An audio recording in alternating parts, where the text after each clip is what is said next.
तो भैया रेजिस्टेंस को अफेक्ट करने वाला पहला फैक्टर है लेंथ ऑफ द कंडक्टर, यानी कि वायर का लंबाई कितना है।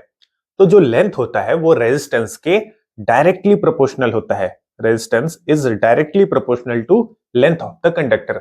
इसका ये मतलब है कि लेंथ को हम जितना ज्यादा बढ़ाएंगे रेजिस्टेंस का वैल्यू उतना ज्यादा बढ़ेगा, अगर लेंथ को हम कम करेंगे तो रेजिस्टेंस उतना कम होता जाएगा। Resistance is directly proportional to length.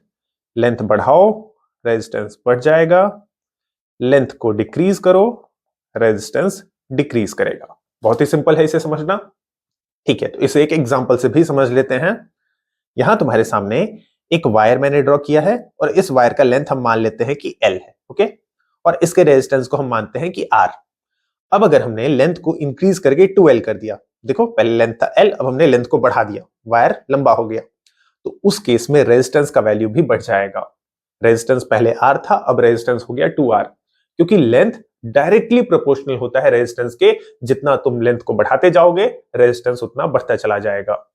Okay, second case क्या है कि अब मैंने लेंथ को डिक्रीज कर दिया। पहले लेंथ L था, अब लेंथ को हमने हाफ कर दिया, L/2 कर दिया। तो इस केस में रेजिस्टेंस का वैल्यू भी देखो डिक्रीज हो गया, R/2 हो गया। पहले रेजिस्टेंस R था, R से R/2 हो गया, यानी कि रेजिस्टेंस भी घट गया। तो लेंथ को बढ़ाओगे रेजिस्टेंस बढ़ेगा, लेंथ को घटाओगे रेजिस्टेंस घटेगा। इनके बीच होता है डायरेक्ट रिलेशन।